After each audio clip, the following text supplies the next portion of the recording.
digamos, esperado en el desarrollo del individuo, y esto definitivamente no. Estas teorías, estas personas que se dedican básicamente, todos lo hacen es a través de la observación, observando individuos. Erik Erikson dice que mucha de su teoría fue basada, uno, en la observación de niños, de sus sobrinos, y dos, digamos que tiene una gran influencia de todo lo que es la teoría de Freud. Tuvo digamos, una relación cercana con Anna Freud, la hija de Sigmund Freud, y por eso en su teoría hay elementos importantes, digamos, tomados de la teoría psicoanalítica.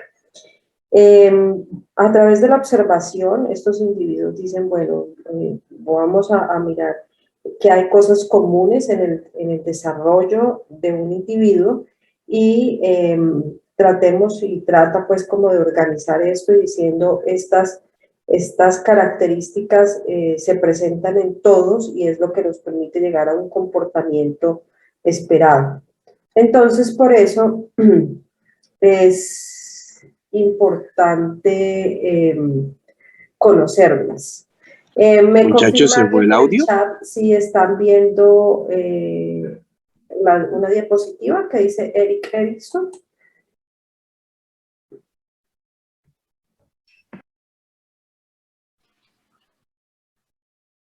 Listo, entonces me dicen que sí. Vamos a adentrarnos un poquito en lo que es la teoría. Entonces, Erikson centra su teoría en, digamos, entre las fronteras del niño y su entorno. Esta, digamos, teoría toma en cuenta la relación del individuo con su medio ambiente. Digamos que hay otras teorías en donde no es tenido en cuenta el entorno, ¿listo? Las personas, los objetos, sino que son, digamos, teorías acerca de los procesos internos del individuo. Erikson sí teoriza sobre estas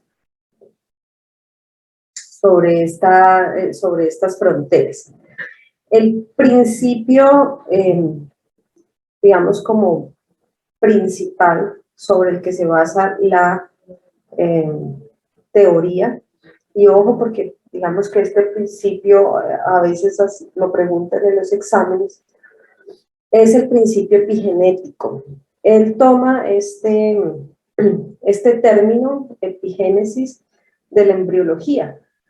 Si alguno recuerda, cuando uno le enseñan embriología, le hablan de la epigenética. Aquí en esta teoría, ese término hace referencia a que el desarrollo del individuo se da de manera secuencial. Digamos que es un desarrollo continuo, no es que uno pare en un momento, digamos, el desarrollo y tenga momentos donde se quede como estático, no, el desarrollo es continuo, pero que ese desarrollo uno podría identificar unas etapas. Y esas etapas están, digamos, definidas, más adelante vamos a ver que él las define en 8 etapas, perdón, y que cada etapa debe resolverse para que el desarrollo se dé adecuadamente. Es decir, él dice, hay un desarrollo permanente del individuo que se da a través de toda su vida, ese desarrollo no para, pero yo sí identifico unas etapas que él las define, después les voy a decir, por unas crisis, y que esas crisis deben de resolverse y esa etapa debe, digamos, como decir así, para que me entiendan, como de superarse para que el desarrollo se dé adecuadamente. Si una etapa de esas no se resuelve adecuadamente, si una crisis de las que se presenta en cada una de esas etapas no es superada, porque también más adelante vamos a ver que él dice, en cada etapa hay una crisis, y una vez uno supera esa crisis, una vez, digamos, como que logra mejorar esa situación, se gana una virtud, o sea, se adquiere una capacidad. Y cuando uno no supera la etapa, cuando uno no supera esa crisis, pues la consecuencia de eso va a ser un desajuste ya sea físico, cognitivo, social o emocional. Entonces él empieza a hacer una teoría diciendo que cuando uno no supera ciertas etapas, eso es como una semilla, como un abono para que puedan haber alteraciones emocionales e incluso enfermedades como tal. Entonces, ojo, la teoría de Erik Erikson se basa en el principio epigenético, y ese principio epigenético consiste en que el desarrollo del individuo se da de manera secuencial y que con unas etapas definidas, y que cada etapa debe resolverse para que el desarrollo se dé adecuadamente. ¿Qué pasa? No es que si yo no supero la crisis me quede en la etapa, no, yo paso la etapa, digamos, por cuestiones de desarrollo físico, de desarrollo cognitivo, yo paso la etapa, pero cada etapa que yo no supere mi crisis me va dejando como una consecuencia, pero no es que se pare el desarrollo, ¿listo? Porque también a veces a uno se confunde y dice, bueno, entonces si no pasa la primera etapa se queda allí y no pasa la segunda. No, yo paso a la segunda etapa, pero paso con falencias, paso con dificultades. Entonces él define esas 8 etapas que considera que son pues como las etapas que todos los individuos pasamos en 8. Y esas 8 etapas van desde que uno nace hasta que uno muere. Cada etapa representa puntos en el desarrollo continuo en la que los cambios físicos, cognitivos, instintivos y sexuales se combinan y desencadenan una crisis. La resolución de esa crisis va a ocasionar o que yo pase y desarrolle unas virtudes específicas que me permiten un desarrollo, digamos, adecuado, normal, entre comillas, y si yo no resuelvo esa crisis, lo que se puede generar es una regresión o un crecimiento, digamos, con dificultades. Entonces, ¿qué es para Erikson una crisis? Una crisis, él le llama un periodo crucial en donde hay una mayor vulnerabilidad y un elevado potencial. Entonces, si yo ese potencial lo supero adecuadamente, gano una virtud, y él dice que esa virtud es como el principio activo de una medicina, es una fuerza inherente que el individuo adquiere y que, digamos, va a servir como toda su vida y va a hacer que yo supere adecuadamente cada una de esas etapas de mi vida. Entonces son 8 etapas. Las etapas empiezan desde que uno nace. La primera etapa se llama confianza versus desconfianza. Tiene mucho que ver el nombre con lo que, digamos, con las virtudes que uno adquiere. Entonces esta etapa va desde el nacimiento hasta los 18 meses.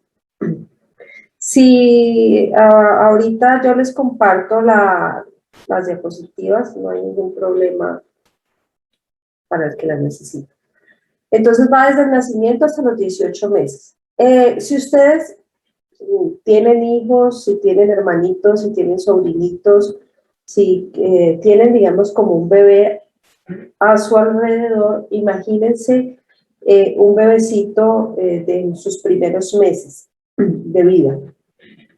Entonces, básicamente, el bebecito en los primeros meses de vida se relaciona con el mundo a través de la boca. ¿Listo? Digamos que la relación, digamos, para alimentación, ya sea de un biberón o ya sea de un seno, es a través de la succión del chupo o del pezón, y eso le genera no solamente alimento, o sea, no solamente le genera saciedad, sino que también le genera tranquilidad. Entonces, si ustedes se dan cuenta, el niño o el bebé está inquieto y a veces es por hambre y le ponen el seno e inmediatamente se calma. A veces no es por hambre, pero digamos que el seno tiene una capacidad, digamos, de tranquilizar. Entonces, el niño empieza a relacionarse con el mundo a través de su boca. Ahí es donde está la mayor capacidad de sensibilidad que tiene y también donde se da cuenta, digamos, que obtiene la satisfacción de sus necesidades. Más adelante, cuando el niño, digamos, porque estamos hablando de un periodo donde suceden muchas cosas, si ustedes se dan cuenta, desde que un bebé nace hasta los 18 meses, pues hay ganancia a nivel del desarrollo motor, a nivel del desarrollo, sobre todo motor, muchos cambios. Entonces, él empieza, digamos, solamente a relacionarse con ese pezón y más adelante una vez él gana la capacidad de agarre, de coger cosas, ustedes van a darse cuenta que también tiende a llevárselas a la boca. ¿Listo? Llámese juguete, llámese cobija, llámese las manitos.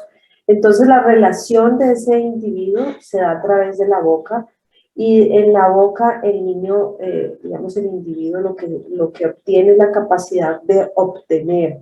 ¿Listo? De satisfacer necesidades a través de esa obtención por la boca. La confianza básica entonces proviene de las experiencias que el niño tenga o que el individuo tenga con la madre o la persona que lo cuide. ¿Por qué? Porque en esta etapa un individuo no es capaz de satisfacer sus necesidades por sí mismo y necesita a alguien que le satisfaga esas necesidades. Generalmente esa labor la cumple la madre, pero no es exclusiva de la madre. A veces lo cumple una abuela, a veces lo cumple un cuidador, a veces lo cumple la persona del bienestar familiar, pero digamos que ese cuidador, y dependiendo de cómo se relacione el individuo con el cuidador, se va a aprender, uno, a satisfacer las necesidades y dos, a tolerar los momentos de frustración y de carencia.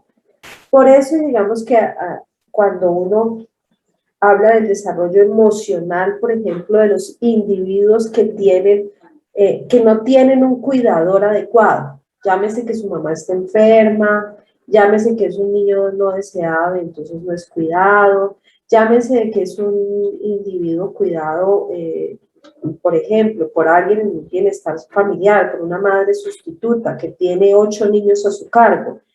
Ese cuidado y esa satisfacción de las necesidades probablemente sea diferente del bebé que viene deseado, que llega con una mamá que tiene toda la intención y toda la, digamos, toda la decisión de cuidar adecuadamente su bebé. ¿Listo?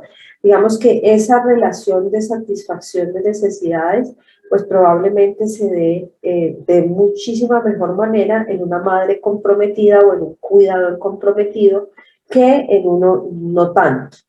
¿Qué es lo que se gana, digamos, cuál es la virtud que se gana aquí en esta etapa? Es la esperanza. ¿La esperanza de qué? De que me satisfaga mi necesidad. Generalmente el niño no dice o el bebé no dice tengo hambre o estoy mojado o tengo frío. Simplemente el bebé lo que siente, el individuo lo que siente es un malestar. ¿Listo? Un malestar que más adelante a través del desarrollo le va a poner un nombre, pero que en este momento, en esta etapa de la vida, lo que se siente es un disconfort. ¿Listo? Un disconfort. El niño no dice tengo hambre, el niño dice siento algo que no me gusta y por eso lloro. Ese llanto, que es como la alarma que hace que el cuidador diga algo le pasa y busque satisfacerlo, entonces la mamá empieza, no, es hambre, no, es el pañal, no, es frío, y logra, digamos, que esa frustración, ese malestar, se mejore, se cambie. Una vez eso sucede de manera repetitiva, entonces el individuo dice, bueno, tengo malestar, pero ya sé que a mí me lo quitan. Cuando eso no sucede, cuando eso, digamos que no hay un cuidador o cuando eso se demora demasiado para, digamos, como para que el niño sienta que alguien está calmándolo y que alguien está satisfaciendo esas necesidades, pues eso genera una sensación de desconfianza, una sensación de desesperanza, de, digamos, como de un malestar creciente, un disconfort creciente, que más adelante, digamos que estos son como teorías, no es que este sea el origen puntual de estas enfermedades, pero digamos que sí dicen esa sensación de malestar, esa sensación de no tener su satisfacción en cuanto a las necesidades, va a generar una desconfianza que puede ser la semilla de condiciones de retraimiento, de regresión, de pensamientos autísticos como los que suceden en la enfermedad de la esquizofrenia. O esa incorporación oral alterada, porque no se obtiene adecuadamente la satisfacción de esa necesidad, es lo que más adelante, por ejemplo, va a predisponer a la necesidad de tener una sustancia o de meterse un cigarrillo permanentemente a la boca, y podría ser una semilla para un problema de adicción o para una sensación de desesperanza que se presenta en los pacientes con depresión. Estas tres cosas que yo le estoy diciendo, esquizofrenia, adicciones, depresión, son condiciones anormales que Erickson dice pueden tener una relación con una crisis no superada en esta etapa. Ojo, estamos hablando de teorías del pensamiento, teorías que están, digamos, basadas en comportamientos sociales, en comportamientos que de pronto, y esto estamos hablando de principios de 1900, que de pronto ahorita a la luz de los avances en lo que son las neurociencias, pues te van a decir, no, venga, la esquizofrenia o la depresión tienen un sustento y una base neurobiológica, y estas, digamos, teorías a la luz, digamos, de la evolución del conocimiento, pues podrían estar un poco obsoletas. Sin embargo, cuando ustedes vayan a ver estos temas, por ejemplo, vayan a ver esquizofrenia, dicen esto es una enfermedad multicausal, ¿listo? Y tiene una base biológica, con unas hipótesis de alteraciones genéticas, de alteraciones en la neurotransmisión cerebral, pero esas alteraciones y esa manera como clínicamente se presenta esa enfermedad va a depender de muchas cosas, ¿listo? La esquizofrenia tiene unos síntomas que son comunes en todos los pacientes que sufren esquizofrenia, pero la forma en que esos síntomas se presentan varía. Es decir, les voy a hablar, un delirio, ustedes ya vieron la clase de semiología y de psicopatología. Un delirio es una idea falsa, una creencia falsa, que no es acorde con la realidad, y que el individuo, por más que yo le explique que eso no es verdad, sigue pensando y sigue viviendo como si eso fuera su realidad.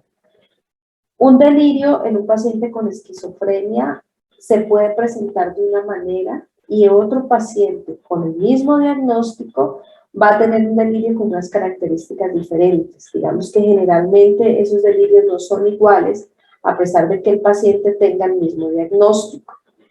¿Qué hace que ese delirio sea diferente y que uno tenga un delirio de grandeza y el otro tenga un delirio persecutorio, que el delirio persecutorio de uno sea que lo quieren matar y el delirio persecutorio del otro sea, no sé, que hablan mal de él porque dicen que es homosexual, por ejemplo?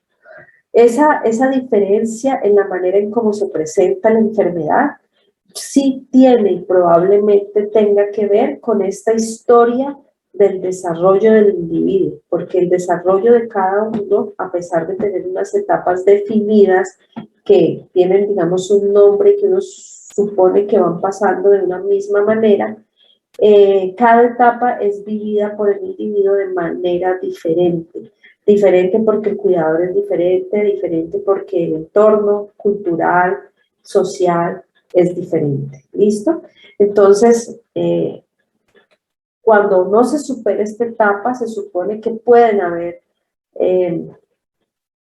consecuencias que tienen y podrían tener una influencia en este tipo de enfermedades. Bueno, entonces, etapa, ¿qué les van a preguntar a ustedes? Digamos, ¿qué es lo que uno espera que ustedes conozcan? La etapa, ¿cómo se llama? ¿Cuál es el tiempo en el que se presenta desde el nacimiento hasta los 18 años? ¿Y cuál sería como la virtud que se gana? La segunda etapa, volvemos a que ustedes se imaginen ese bebé, ese individuo en ese proceso de desarrollo. La segunda etapa se llama autonomía versus vergüenza y duda. Esta etapa va desde los 18 meses hasta los 3 años.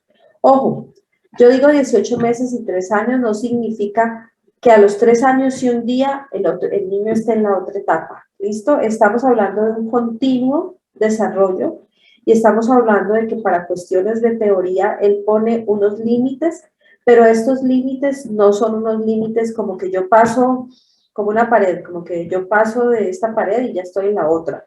No, algunos niños probablemente, algunos individuos logren superar la crisis y adquirir la virtud más rápido que otros, pero se ponen unos límites de tiempo para tratar, digamos, de organizar los pensamientos, organizar las ideas y darle, digamos, como un cuerpo pues a estas etapas.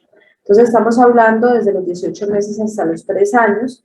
En esta etapa los bebés, los individuos, pues adquieren un control muscular, ¿listo?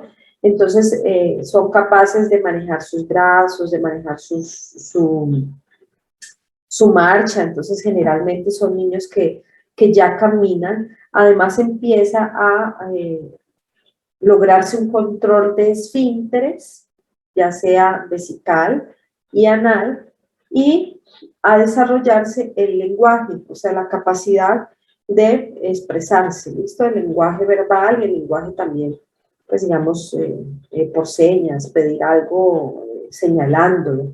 Entonces es una etapa en donde el individuo empieza a adquirir por sí solo la capacidad de obtener, de poseer cosas, ¿listo? El que el niño sea capaz de levantarse, de caminar y de coger, no sé, una cuchara, de coger el tetero, de coger el juguete que él quiere, pues le da esa capacidad de poseer. Cuando uno posee algo, también empieza a darse cuenta que esa cosa, ese objeto poseído también se puede perder. La virtud que se gana en esta etapa es la voluntad. La voluntad entendida como esa capacidad que como individuo tengo de querer algo y ser capaz de obtenerlo, de poseerlo. ¿Listo? Como esa que yo digo, yo tengo hambre, entonces mi virtud es voluntariamente, o sea, muevo todos mis mecanismos mentales para pararme, que es un acto motor, para organizarme, ir hasta la cocina y coger el tetero, o decirle a mi mamá con señas que quiero agua, ¿listo? Entonces la virtud que se adquiere aquí es esa voluntad que empieza a darme, digamos, cierta autonomía. Aquí, ¿qué empieza a presentarse? Un control que es ejercido por los adultos, por los cuidadores. Entonces, la cantidad y el tipo de control ejercitado por los adultos es lo que me va a permitir o no ganar, digamos, esa virtud. Si yo tengo unos cuidadores demasiado rígidos que no me permiten desarrollar esa capacidad de voluntad y empezar a desarrollar esos controles internos que me dicen, bueno, voy a tratar de coger el tetero, pero tengo que organizar mis movimientos, organizar mi pensamiento para no tirarme de encima y golpearme la cabeza con él. O para pasa que cuando el control es demasiado rígido, por ejemplo, y el niño intenta coger algo y el cuidador le establece un control y no le permite hacer eso, entonces el niño va a sentir vergüenza, va a sentir que no debe hacerlo y eso hace que se retraiga y diga, no, entonces no adquiero esa capacidad de hacerlo porque no me lo permite, ¿listo? No me permiten intentar no me permiten intentar hacer algo y adquirir esa capacidad. Y un control demasiado laxo, o sea, que no se establezca un cuidado frente a esa autonomía y frente a esa voluntad que está adquiriendo ese individuo, pues no protege al niño digamos, de esa inmadurez y de esa falta de autocontrol, porque apenas está lográndolo, ¿listo? El niño apenas está empezando a entender que él tiene que tomar algunas precauciones para no hacerse daño. Si no hay ese cuidado, no hay esa protección, pues el niño puede hacerse daño, ¿listo? O puede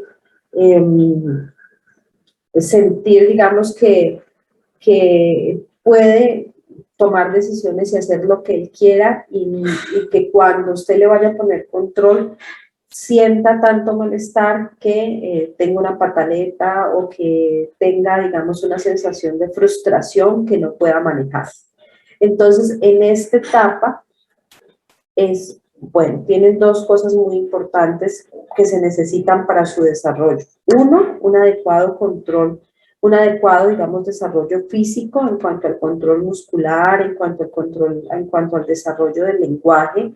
Y dos, un cuidador, un medio ambiente que establezca un control y ese control que no sea ni muy rígido, que me impida un adecuado desarrollo o que me genere vergüenza, que me genere duda y que me sienta no capaz de hacer las cosas, ni un control tan laxo, tan malo, que me haga someterme a riesgos, ¿listo? O me haga pensar al individuo que puede esa voluntad desarrollarse sin tener en cuenta las cosas de su alrededor.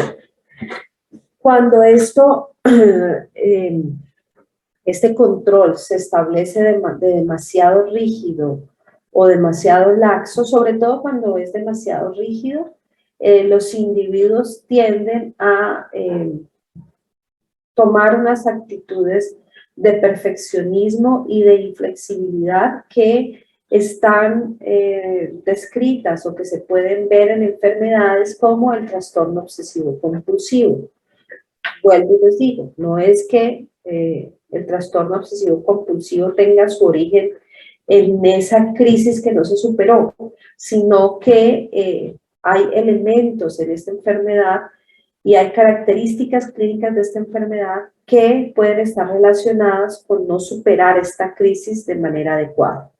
Entonces, ¿qué es lo ideal?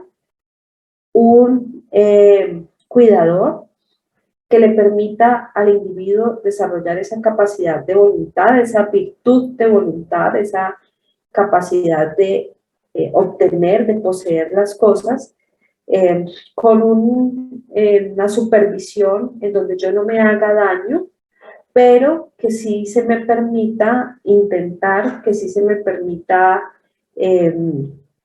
equivocarse y además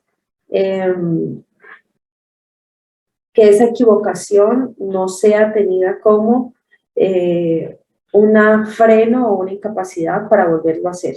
¿Listo? Entonces vamos desde los 18 hasta los 3 años. De los 3 años a los 5 pasamos por la etapa 3 que se llama iniciativa versus culpa. En esta etapa tenemos a los niños en donde ya hay un dominio del lenguaje verbal, o sea, los niños ya hablan, y las habilidades motoras generalmente ya están, la gran mayoría, se han adquirido. O sea, a los 3 a los 5 años el niño generalmente ya camina, ya es capaz de coger objetos, ya controla, digamos, que si va a coger algo no se le cae, que puede obtener, que puede coger varias cosas con sus manos, Y el lenguaje, digamos que ya se ha ido desarrollando y generalmente a los 5 años tienen un desarrollo de lenguaje completo. Eso lo que permite es que el individuo tome una actitud de participación activa, ¿listo? De querer hacer y además curiosa, de querer descubrir, de querer saber cómo se hace el alimento, cómo se hace eh, el aseo en las casas, cómo se usa un lápiz, empiezan también a querer, por ejemplo, escribir, dibujar, producir. Y también, digamos que a nivel del desarrollo eh, emocional, empieza a presentarse los celos y la rivalidad con el padre del mismo sexo. Si ven, yo les decía que al principio les decía que Erikson tomaba muchos elementos de la teoría psicoanalítica de Freud y del desarrollo, digamos, psicosexual de Freud, en donde, si ustedes recuerdan, Freud habla de la fase edípica. Entonces, Erikson también dice, bueno, en esta etapa que yo, de mi teoría, en donde los niños van de los 3 a los 5 años, es donde se empieza a presentar esa rivalidad con el padre del mismo sexo. ¿Listo? ¿Por qué? La rivalidad es básicamente por la atención de la madre o por la atención, digamos, del papá del sexo contrario. El fracaso, digamos, en esta etapa, el fracaso en esa iniciativa de participar activa y curiosamente de las cosas, ocasiona una emoción de culpa y de ansiedad. Generalmente aquí, en esta etapa, es donde vuelve otra vez y toma elementos de Freud, es donde él dice que se forma el super yo. El super yo como esa estructura mental que digamos que le genera un control al individuo, que le va enseñando y, como a decidir y a pensar qué es bueno y qué es malo para él. Cuando esta etapa se supera de manera adecuada, la virtud que se adquiere es una ambición realista. ¿Qué es una ambición realista? Es esa capacidad de decir, oiga, yo soy capaz de lograr ciertas cosas, pero esa capacidad de obtener, de participar, de lograr cosas, pues también está mediada por unos límites que yo como individuo sé que voy a tener. Esos límites, digamos que pueden ser límites, por ejemplo, que me protejan de un daño físico, entonces el niño dice, ah, listo, yo sé que yo soy capaz, por ejemplo, de obtener mi alimento. Yo sé que si tengo hambre ya no necesito que mi mamá sea la que me haga todo, yo sé que puedo ir a la cocina, por ejemplo, y alcanzar la bolsa del pan. Pero también digamos, esta etapa me dice, yo debo saber que hay ciertos riesgos en eso que yo estoy pensando y en esa decisión, por ejemplo, que tomo de satisfacer mi necesidad. Y es que, por ejemplo, tengo que mirar que no haya algo, una olla caliente, ¿listo? O que no haya un cuchillo con el cual me pueda hacer daño. Entonces son cosas muy sencillas este ejemplo que yo les estoy dando, que es un ejemplo, digamos, a través del dominio de habilidades motoras, pero eso se da también como una forma en la que el individuo va generando unos pensamientos que le permiten participar en cosas no solamente motoras y tomar decisiones no solamente de movimiento, sino también a nivel emocional, por ejemplo. Entonces, se supone que aquí empieza a darse esa superación también de esta etapa en donde yo quiero, por ejemplo, como niño masculino, que mi mamá sea solo mía. Aquí me empiezo a dar cuenta que hay una realidad que me impone unos límites y que entonces yo me doy cuenta que está ese individuo al que yo quiero, el que me ayuda con toda la satisfacción de mis necesidades, pero que existen otras personas alrededor que impiden que yo sea como propietario solo de ella, ¿listo? Y esa formación de esos límites y de entender que hay una realidad que me impide que todos mis deseos sean cumplidos, es lo que empieza a formarse como super yo. Cuando esta etapa no se da de manera adecuada, lo que dice Erikson es que pueden presentarse más adelante síntomas conversivos, síntomas psicosomáticos, en donde el individuo, por ejemplo, en el trastorno conversivo, frente a una emoción negativa, frente a una situación, una noticia o algo que me genera gran malestar emocional, tengo síntomas físicos, ¿listo? Entonces me dejó mi novio y como que me paralizo, me quedo ciega por un tiempo.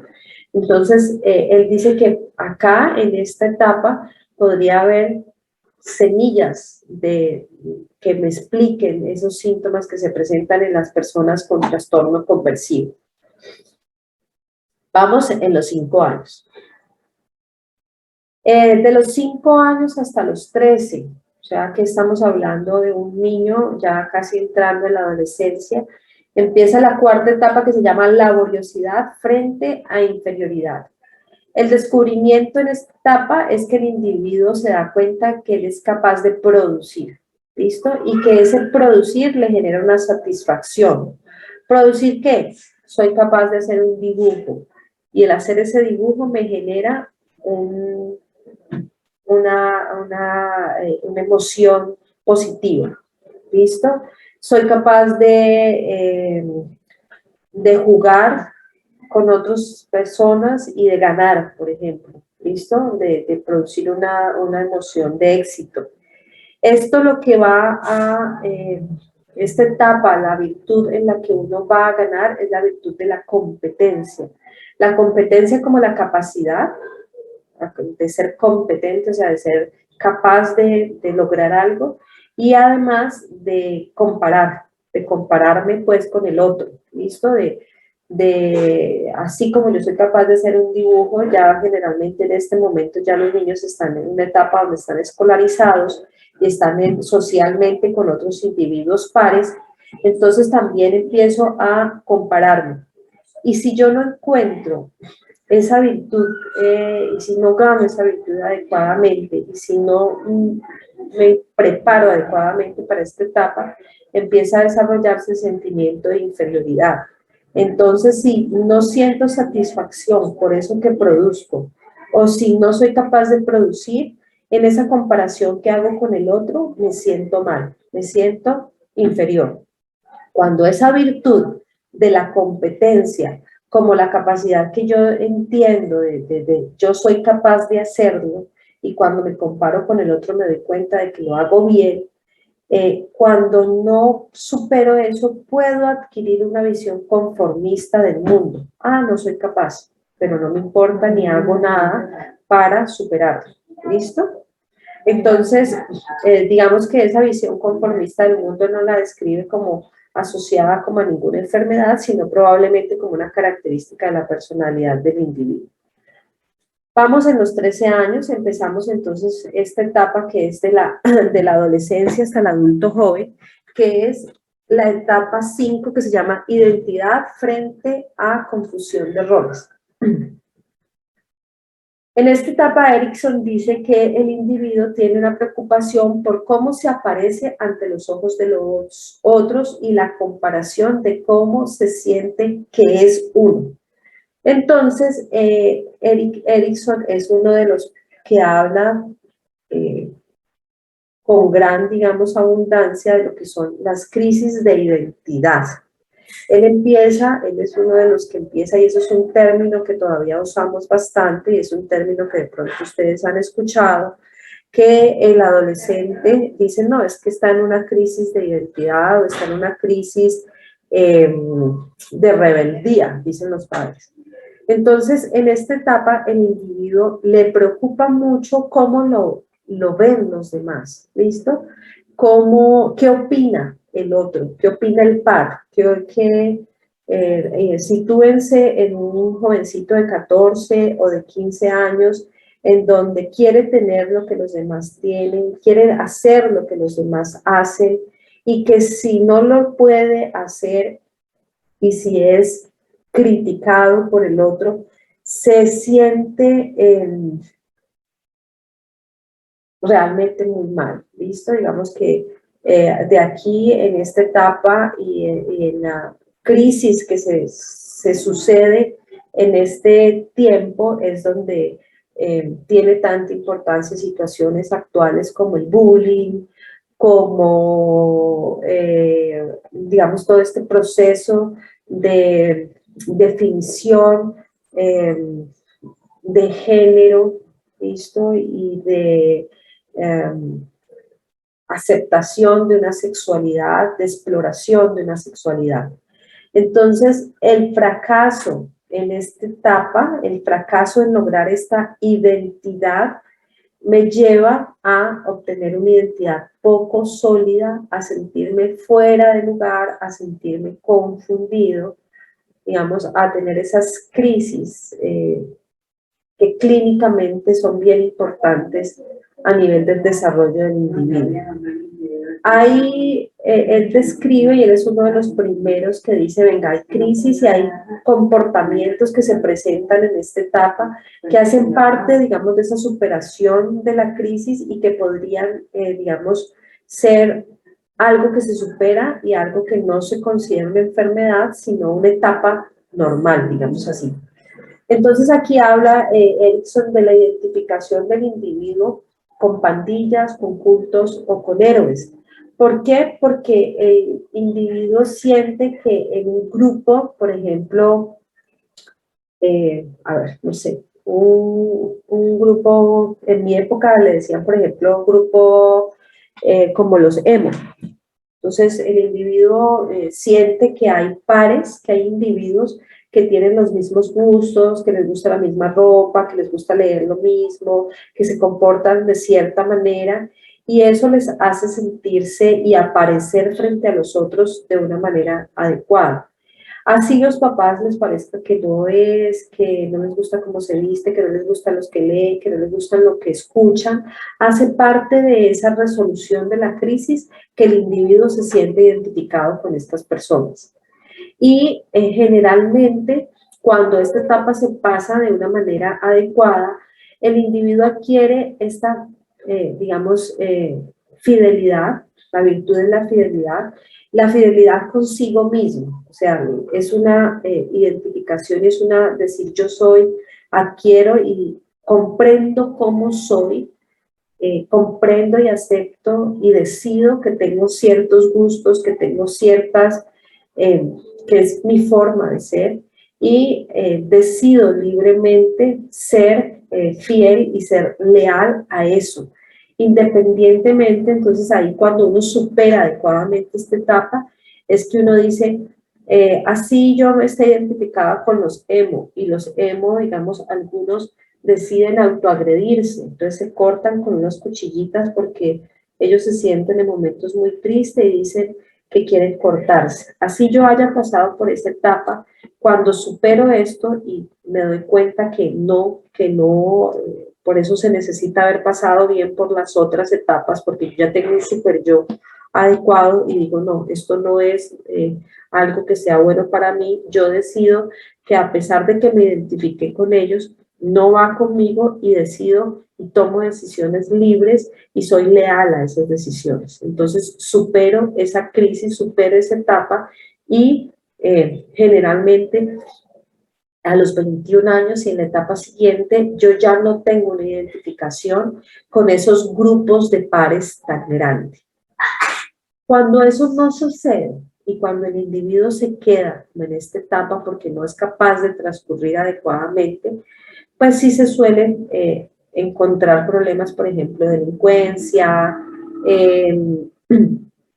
trastornos de personalidad en donde no tengo una identidad clara, sino que es una identidad difusa, en donde dependiendo de dónde me encuentre me voy a comportar, si estoy con alguien, no sé, que le gusta llamar la atención y que le gusta agredirse, lo hago. Si estoy con alguien que me dice que ir a robar al éxito es bueno, entonces lo hago porque me dejo, digamos, presionar por ese qué dirán de los demás, ¿listo?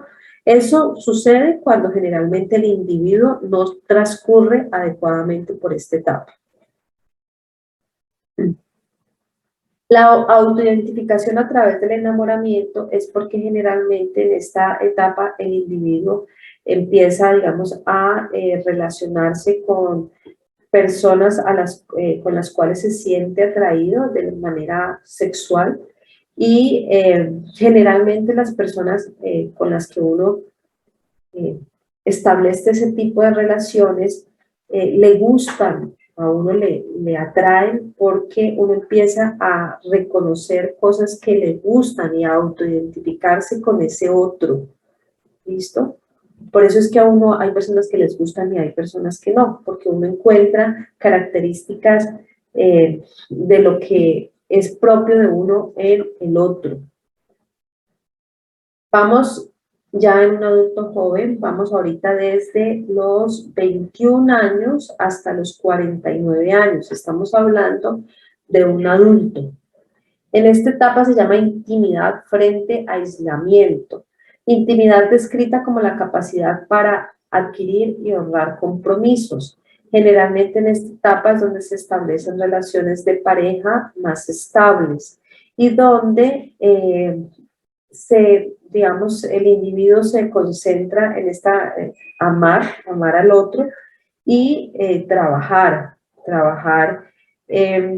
para satisfacer necesidades, trabajar por gusto. Entonces, digamos que aquí ya uno se supone que hay un individuo que reconoce y tiene claro qué es lo que le gusta. La virtud ganada es el amor, sobre todo el amor y la capacidad de dar al otro. Y cuando esa virtud no se logra, se va a encontrar un distanciamiento como un fracaso en la intimidad. Entonces, generalmente, cuando esta virtud no se ha logrado, tenemos un individuo que no es capaz de establecer una relación con otro, con un compromiso, y generalmente, mucho, sobre todo en lo que son las relaciones de pareja, son personas que les cuesta tener, digamos, como una relación fija, ¿no? Entonces pasa de uno a otro porque no se logra obtener esta sensación de intimidad con otro. En la etapa 7, que es generatividad versus estancamiento, estamos hablando de un individuo que generalmente ya su preocupación es producir para situar o guiar a la generación siguiente. Estamos hablando, y eso hay que tenerlo en cuenta, de que estas teorías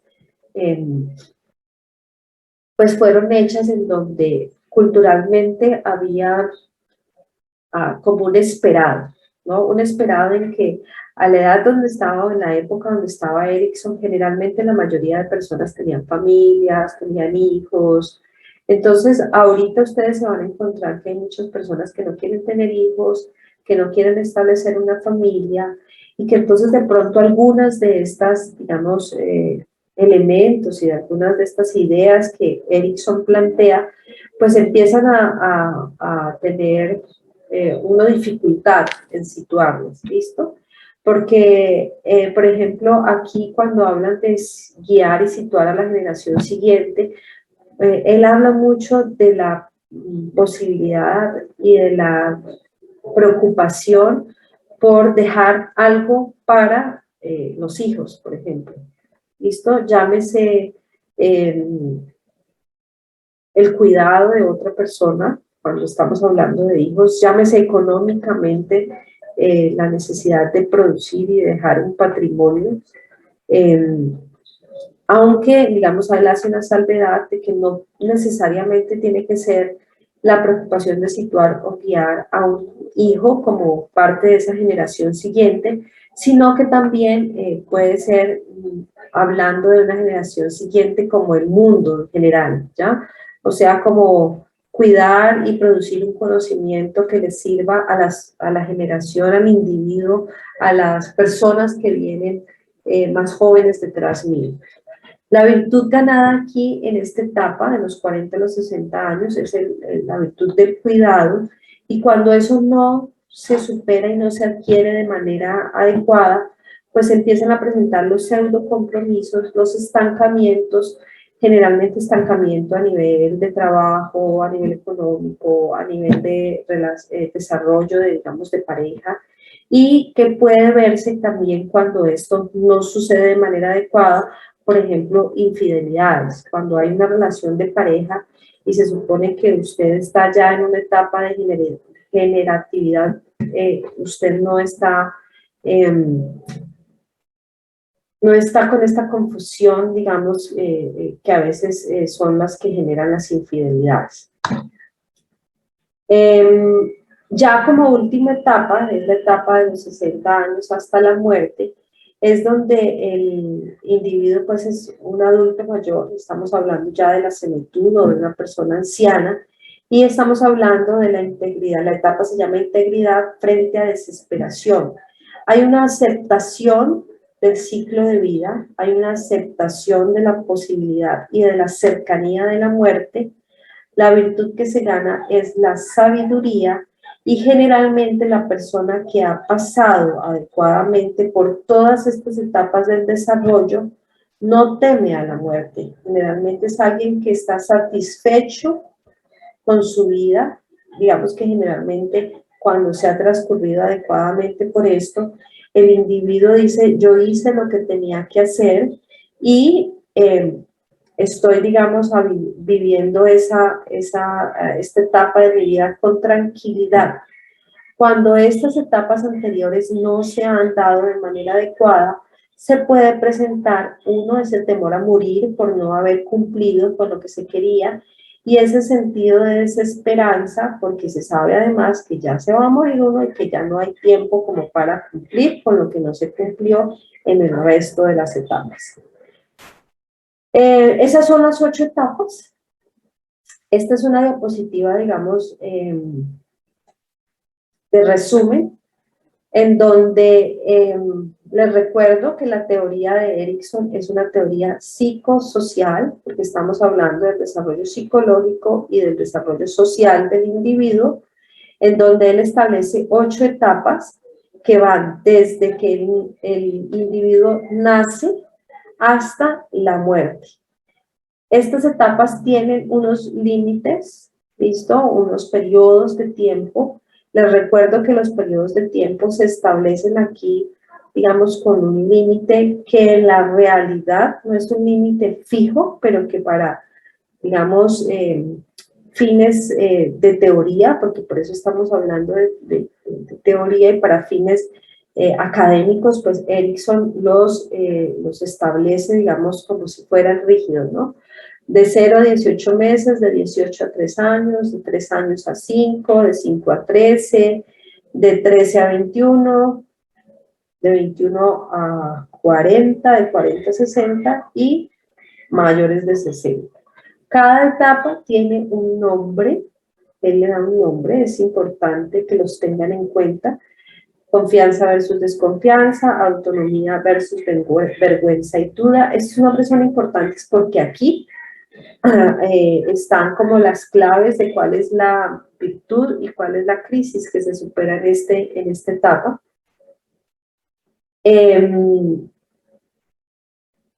Acuérdense que una crisis es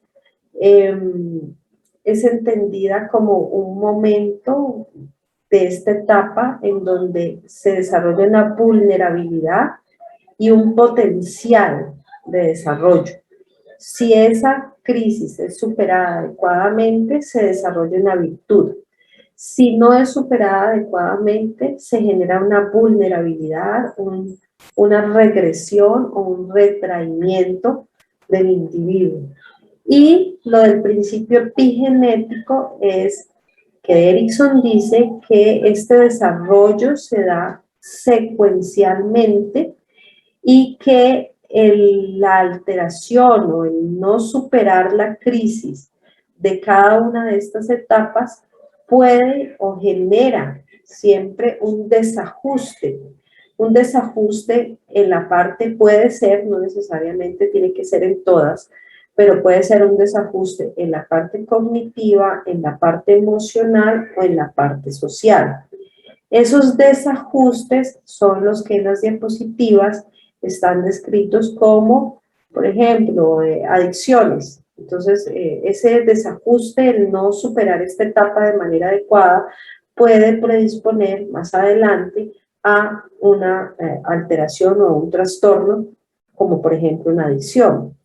En este de difusión de identidad, por ejemplo, un desajuste en esta etapa, pues puede generar un problema de personalidad, puede generar un problema, por ejemplo, de delincuencia, de que el individuo se identifique con una pandilla y tenga problemas, por ejemplo, de robo, termine en una cárcel.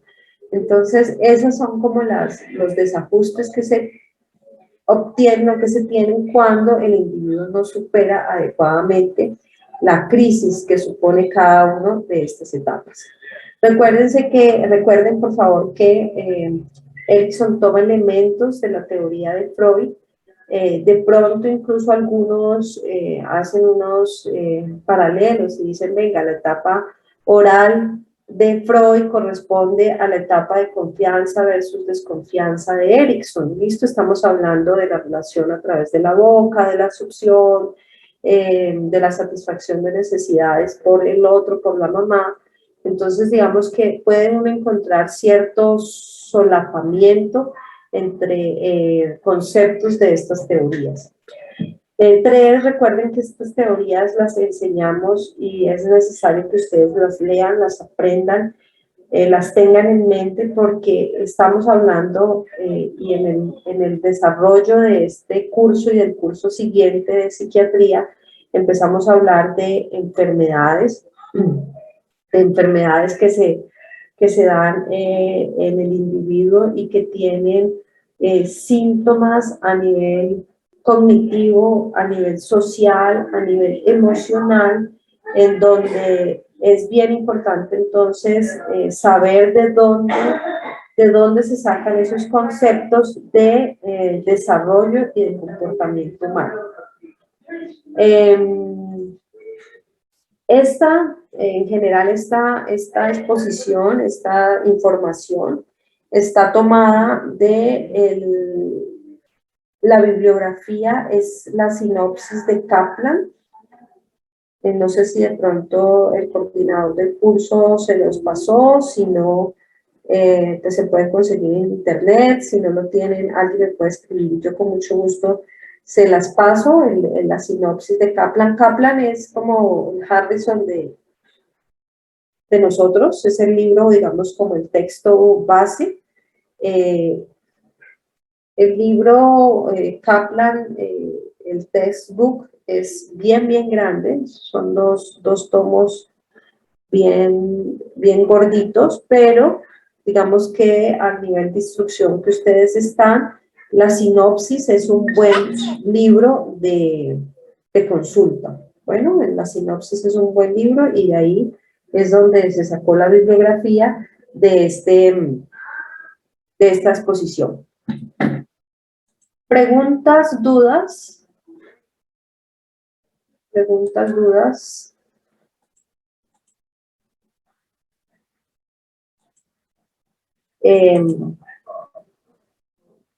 Sí, yo se las envío. Yo les envío la sinopsis de Kaplan. Entonces,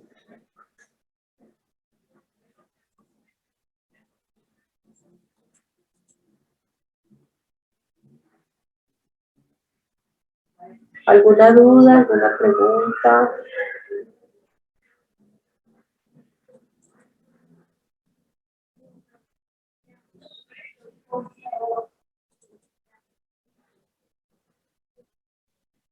Es pesado, ahí envié la sinopsis de Kaplan, la edición 11, hay una edición 12, pero está en inglés, entonces se envié la de español.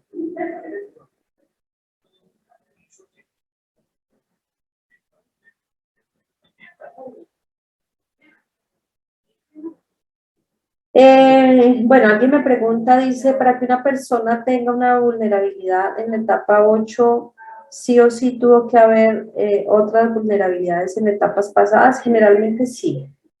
¿Listo? Miren que en la etapa 8 estamos hablando eh, que el individuo generalmente hace un recuento de lo que fue su vida. Entonces, pararse, digamos, en esta etapa de más de 60 años y mirar hacia atrás y hacer un recuento y decir, logré lo que quería, obtuve lo que quería, hice lo que tenía que hacer, estoy tranquilo con lo que soy, con las decisiones que tomé, mi identificación, con mi relación de pareja, con mi capacidad de producir. Si yo estoy tranquilo con todo eso, generalmente tengo esa, digamos, esa sabiduría y esa tranquilidad de esperar la muerte, digamos, y el final de mi vida tranquilamente. Si no, y si tuve alguna dificultad en este resto de etapas, pues probablemente tenga esa sensación de desesperanza y esa sensación de desesperación. Entonces, en la etapa 8 sí generalmente hay crisis no superadas en etapas anteriores. ¿Alguna otra pregunta? No, listo. Bueno, muchachos, eh, para el examen, estas etapas no hay forma digamos, de explicarlas o de aprenderlas, son teorías diferentes a leerlas, ¿no? Y tratar de entender de qué se trata. A veces es difícil situarlas en la clínica, pero más adelante, por ejemplo, cuando uno está hablando de la evaluación del pensamiento. Les voy a hablar de Piaget, cuando uno está hablando del examen mental y uno dice la forma del pensamiento del individuo es lógico. Entonces uno tiene que irse, por ejemplo, a ese estudio de la etapa del pensamiento de Piaget, en donde dice el individuo pasa por unas etapas hasta lograr un pensamiento formal, de operaciones formales.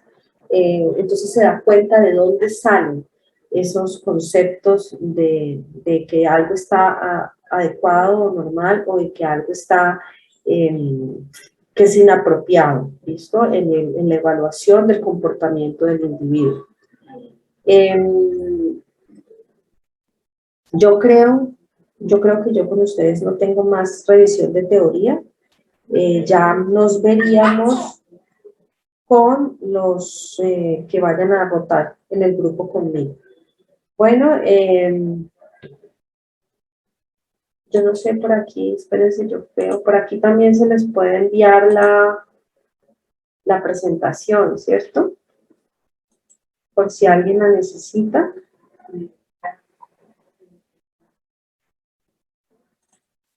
Voy a ver si por aquí la tengo y les envío también la presentación. Ok, bueno, entonces la envío a Camila y Camila